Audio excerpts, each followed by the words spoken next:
Bonjour et bienvenue à l'émission Chrétien comme Christ. Aujourd'hui, notre thème, c'est Prier comme les apôtres, deuxième partie. Et directement, nous allons aller voir comment les apôtres et l'Église priaient pour envoyer les apôtres. Donc, acte 13, et on va lire à partir du premier verset. Voilà, tout à fait. Il y avait dans l'Église d'Antioche des prophètes et des enseignants. Barnabas, Simon appelé le Noir, Lucius de Cyrène, Manaën, qui avait été élevé avec Hérode le tétrarque, et Saul. Pendant qu'ils rendaient un culte au Seigneur et qu'ils jeûnaient, le Saint-Esprit dit « Mettez-moi à part Barnabas et Saul pour la tâche à laquelle je les ai appelés. » Alors, après avoir jeûné, prié et posé les mains sur eux, ils les laissèrent partir. Envoyés par le Saint-Esprit, Barnabas et Saul descendirent à Séleucie, d'où ils embarquèrent pour l'île de Chypre. Donc on voit dans cette église qu'il y avait des prophètes, des enseignants qui servaient le Seigneur, qui offraient au Seigneur un culte et dans le jeûne et la prière pour vraiment chercher la face de Dieu et connaître sa volonté.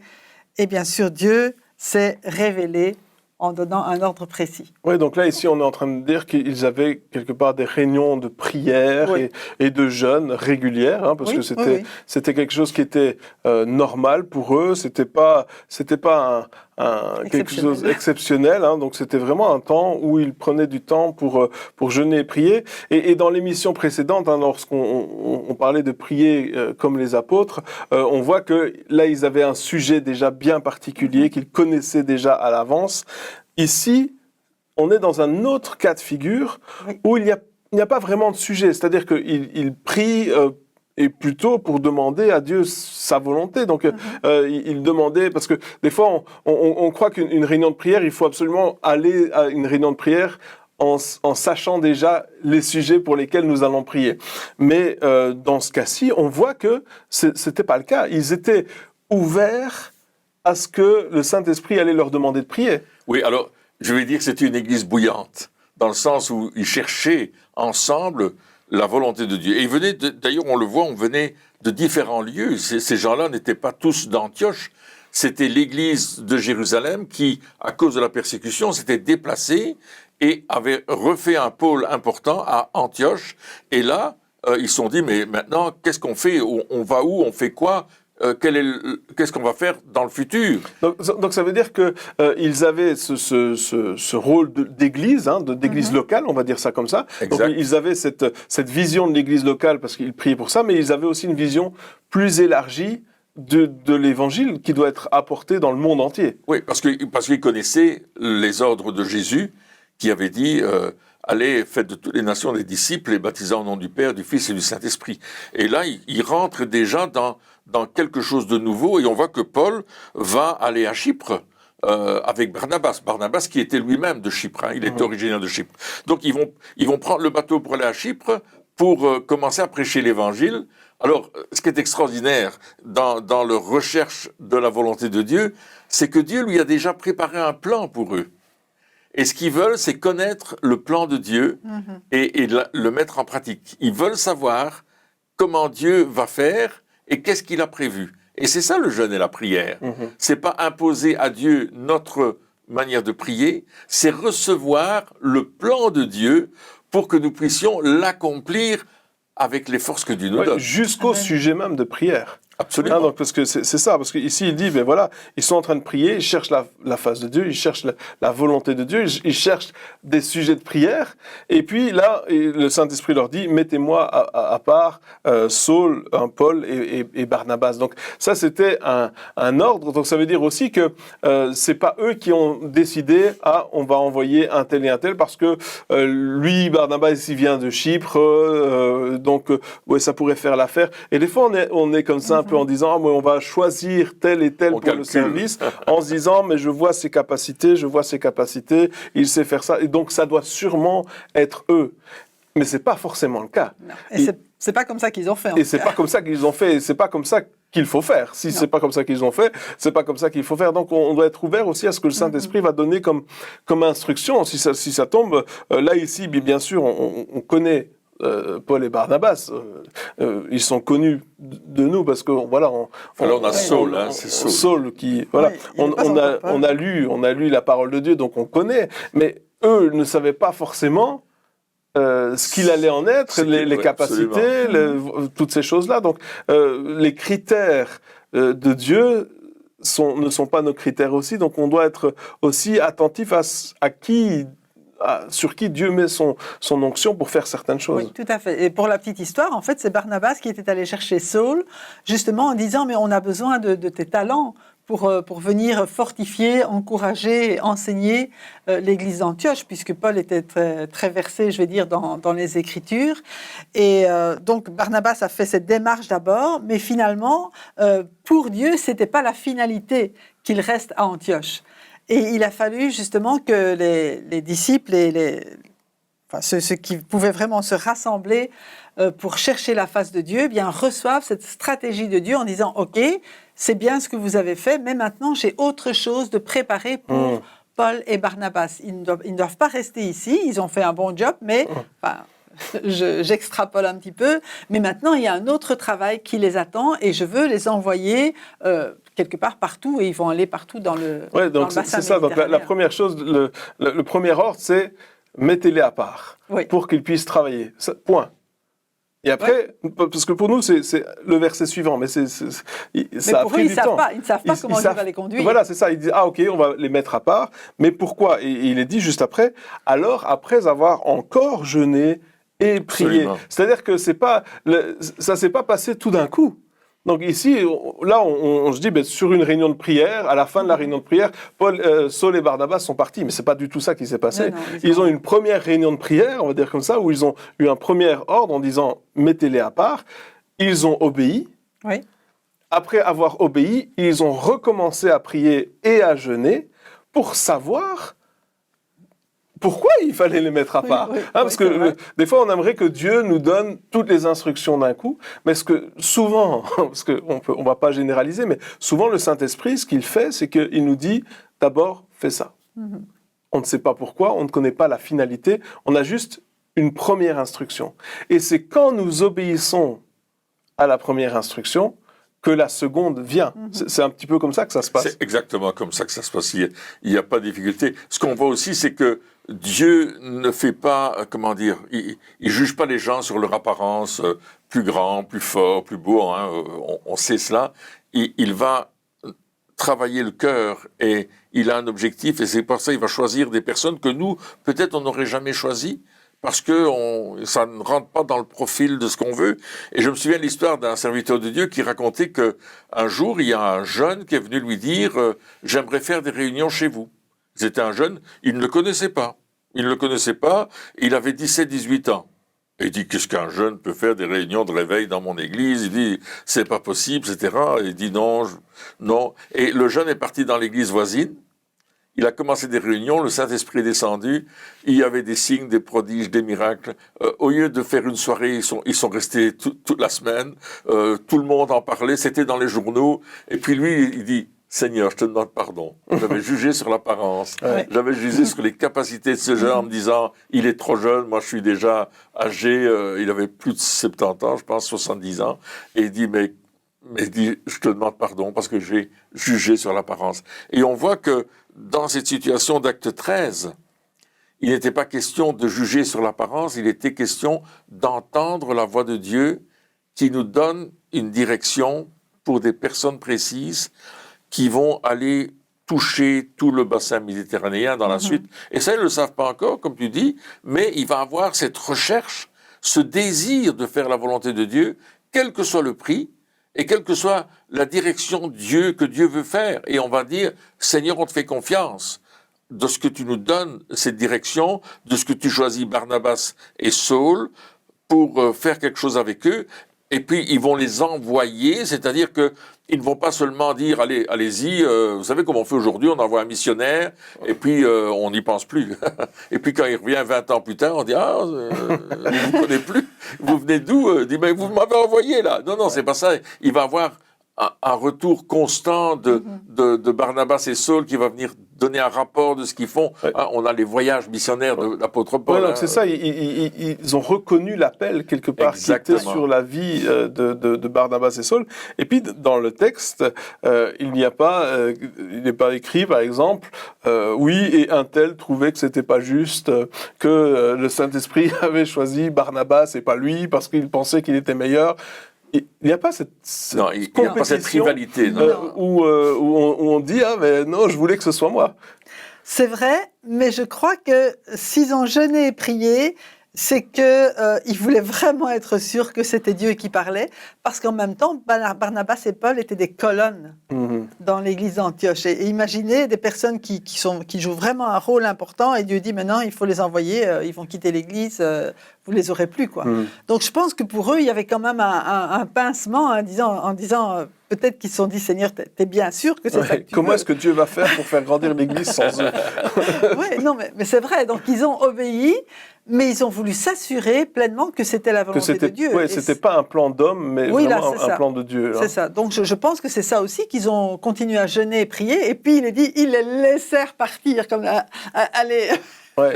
Oui, c'est un peu allez, on vous relâche quoi. Et puis il est dit, ils ont posé les mains sur eux. Oui. Et ça c'est. Ils ont envoyé. Ils les ont envoyés, comme tu disais. C'est tellement important de dire parce que la prière de bénédiction, la prière d'envoi, c'est une prière importante. Très importante. C'est un moment où on reconnaît que c'est Dieu qui appelle et qu'on donne, quelque part, on donne notre accord en tant, parce qu'ici c'était l'Église, donc les responsables, en tant que responsables, on donne l'accord, on donne la bénédiction, et puis on prie aussi pour la protection. Donc toutes ces choses-là, c'est quelque part, ça pourvoit comme une couverture aussi spirituelle pour les personnes qui justement sont envoyées. Et des fois on dit oui, mais on n'a pas besoin. Si, il y a un besoin de dire ok, on vous envoie, on vous bénit dans l'appel que vous allez faire. Et puis toi tu disais, on continue, on va pas juste prier 5 minutes, mais on continue à prier pour eux, on continue à intercéder pour eux. Et ici, il y avait aussi des retours, des comptes rendus de ce qui se passait. Et puis on peut dire que la prière d'envoi est importante pour celui qui est envoyé, parce qu'on sait qu'il est reconnu par un groupe de personnes qui vont prier pour lui, comme on vient de le dire précédemment, mais en même temps, quand ils vont se trouver dans les difficultés, et on peut voir dans Acte 16, lorsque Paul et Silas sont à Philippe, on va les battre, on va les mettre en prison, on va les faire d'eux des moins que rien.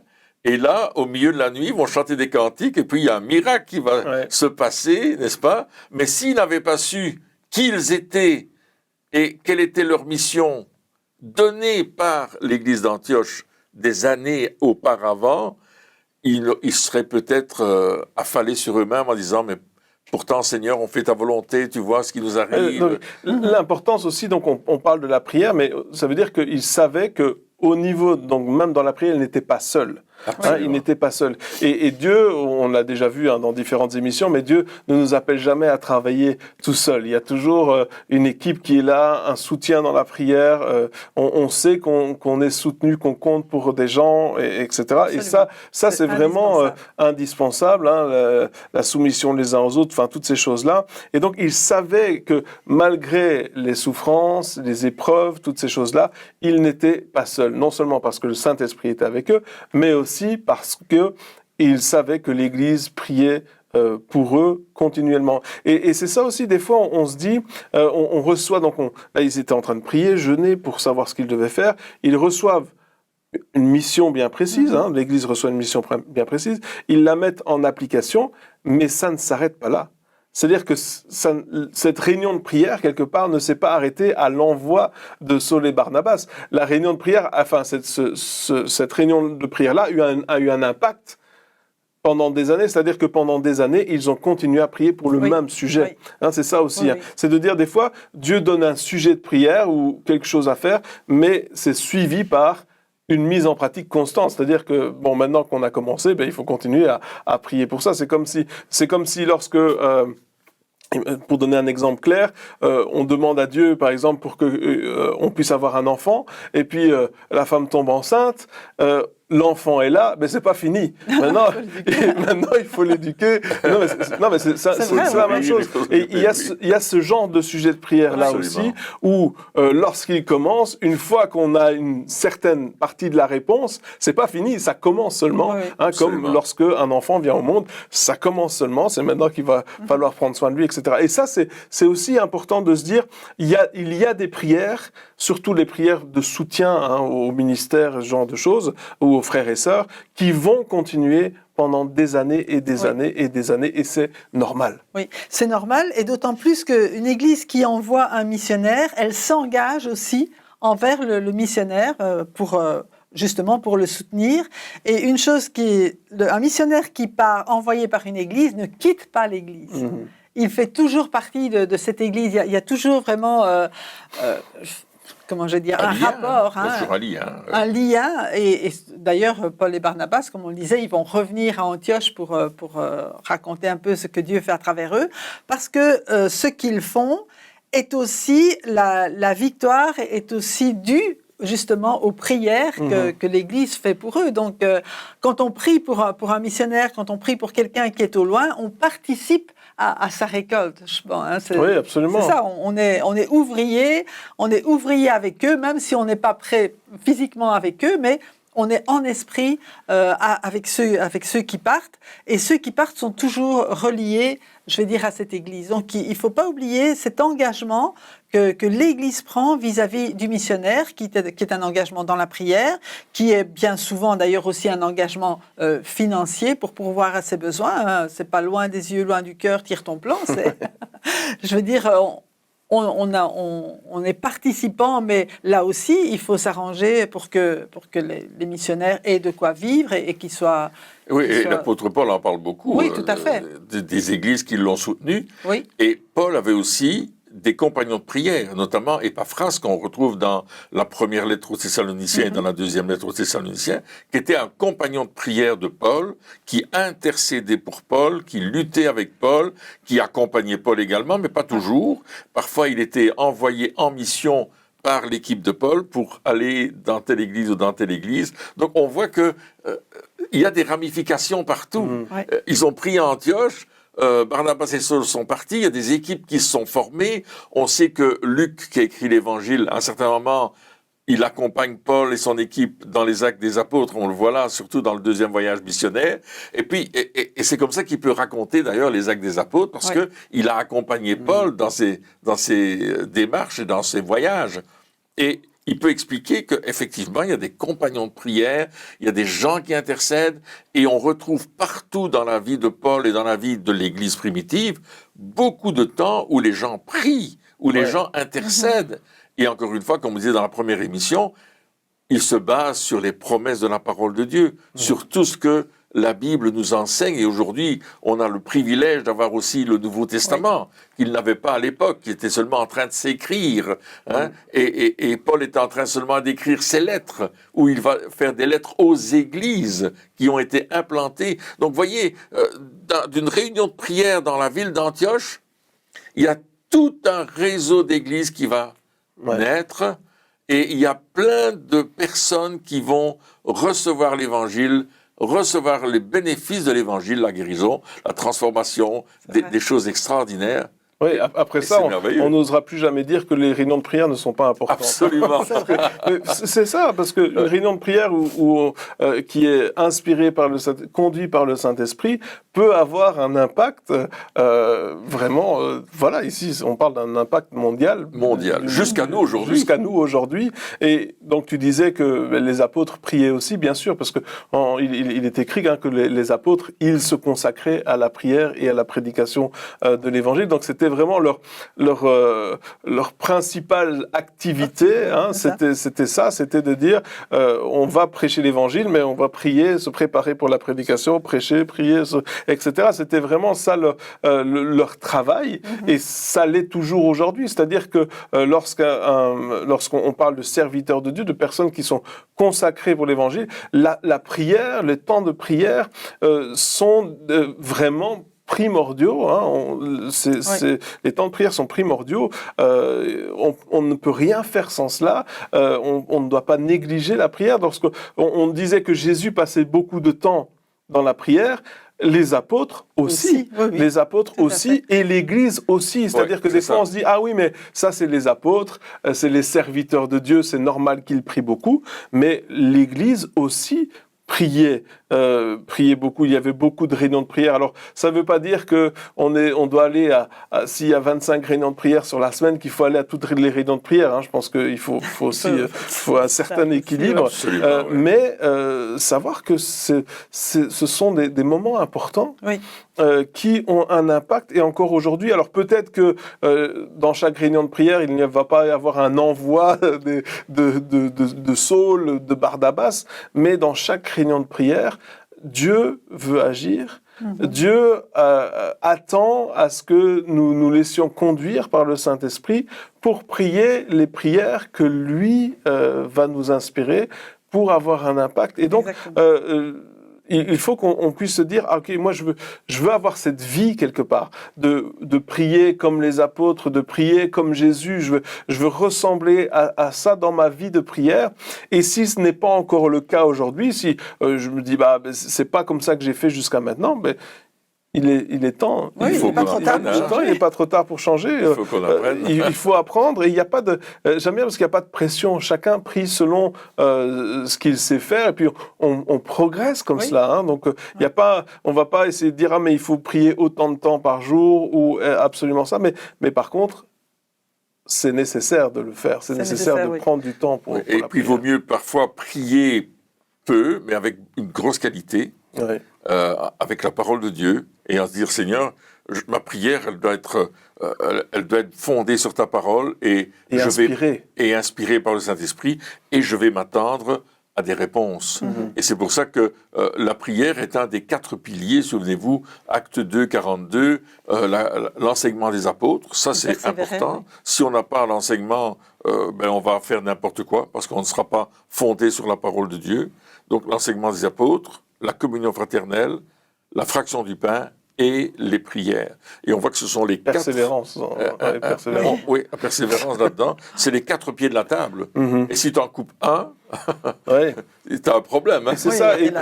Et prier aussi, c'est se dire, j'ai pas la réponse, mais je m'attends à ce que Dieu me donne la réponse. Je ne m'attends pas à ce que quelqu'un d'autre me la donne. J'attends Dieu pour ça. Mais la prière, c'est vraiment ce qui nous relie à Dieu. Hein. C'est ce dialogue qui permet que, bien sûr, on s'adresse à Dieu, mais on attend effectivement la réponse. Et Dieu est un Dieu qui répond. On ne le dira jamais assez. Dieu ne nous laisse pas comme ça. Et parfois, cette réponse elle vient dans notre cœur. Et la prière communautaire est tellement importante parce qu'on peut se conforter. Quand on dit le Saint-Esprit a parlé, c'est certainement qu'il n'a parlé à une personne. Mais la Bible dit qu'il y a des prophètes, que 2 ou 3 prophétisent. Donc certainement que les prophètes qui étaient là ont confirmé les uns les autres. Et on dit oui, c'est vraiment le Saint-Esprit qui parle, au point que il nous est dit au verset 4 qu'ils ont été envoyés, non pas par l'Église d'Antioche, mais envoyés par le Saint-Esprit. C'est donc il y a cette assurance, autant dans le cœur des personnes de tous les prophètes et enseignants qui étaient là, que dans le cœur de Paul et Barnabas, qui disent, mais non, c'est pas des hommes qui nous ont envoyés, c'est pas nous-mêmes qui nous sommes envoyés, on s'est pas trompé, c'est vraiment le Saint-Esprit qui a dit, qui a parlé à travers les prophètes, qui a confirmé sa parole dans la prière et le jeûne. Donc on sait qu'on est au centre de la volonté de Dieu, quelles que soient les difficultés ou les obstacles qu'ils vont rencontrer. Et puis ils ont prié et jeûné jusqu'à avoir confirmation. Ils ne sont pas arrêtés en disant mais on va faire une prière et puis une fois qu'on a fini la prière, c'est tout. Non, il y a quand tu parlais tout à l'heure de persévérance dans la prière, ça veut dire quoi? Ça veut dire que je commence à prier et je m'arrête où je m'arrête pas, enfin, je veux dire, je vais pas prier 24 heures sur 24, mais je vais prier peut-être 2, 3, 4, 5 jours d'affilée, peut-être pour la même chose. Des fois, ça peut être 1 mois, mais je m'arrête au moment où je sais que Dieu a parlé et que je sais ce qu'il a dit, j'ai compris ce qu'il a dit, et je vais pouvoir le mettre en pratique. Et on voit en plus que les 4 piliers sont là, ici. D'abord, ils sont en communion fraternelle. Ensuite, il y a des enseignants qui confirment la parole de Dieu, que c'est vraiment dans la parole de Dieu ce qu'ils vont recevoir. Troisièmement, ils prient.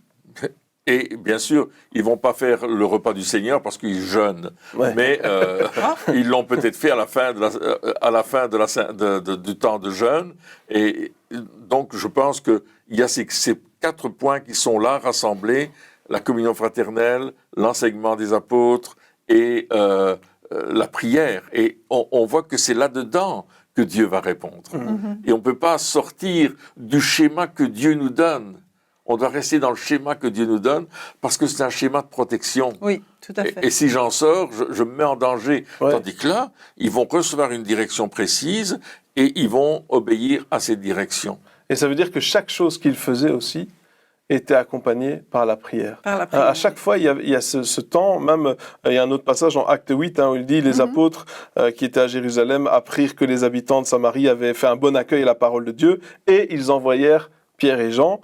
Ceux-ci descendirent et prièrent pour eux afin qu'ils reçoivent le Saint-Esprit. Donc, il y a vraiment à chaque fois, à chaque étape, à chaque moment, il y a ce temps de prière, et je pense que ça doit nous donner un exemple pour nos vies, oui. Notre manière de faire les choses, en se disant: ah ok, je vais faire ceci ou cela, je vais prendre du temps, je vais prier, parce que à chaque fois que je vais aller quelque part, à chaque fois que je vais annoncer l'évangile, à chaque fois que je vais parler à un collègue peut-être de Dieu, à chaque fois que je vais essayer d'enseigner mon enfant sur ce que Dieu veut pour sa vie, ce genre de choses, à chaque fois je vais prendre du temps et je vais prier, et je vais demander à Dieu qu'il m'inspire, et je vais lui demander des directions, et je vais lui demander comment est-ce que je dois faire. Ils ont mis la prière au centre. Oui. C'est pas, on en a déjà parlé, mais c'était pas un accompagnement du menu, c'était pas le dessert ou une salade sur le côté, c'était vraiment, c'était dans l'assiette, si on peut parler comme ça, c'était dans le plat principal, il y avait toujours la prière, et la prière doit redevenir dans nos vies un îlot central aussi, ou un des 4 pieds de notre table, parce que on en a besoin plus que ce qu'on pense, oui. et c'est parce que malheureusement on a vu ça, des fois on voit que c'est comme des veines redites ou des choses qui marchent pas ou presque jamais, mais c'est pas du tout ça. Lorsque le Saint-Esprit inspire, la prière a vraiment une efficacité exceptionnelle. On le voit avec les apôtres, on le voit avec Jésus, on le voit avec l'Église, on le voit avec les disciples, on le voit avec les chrétiens de l'Église primitive, et donc on doit le voir aussi dans notre vie. Amen. Et on va le voir dans notre vie. Amen, parce que nous allons mettre cette parole de Dieu en pratique. Eh bien, chers amis, merci encore de nous avoir suivis pour cette émission, et on se retrouve très bientôt pour la suite. Au revoir.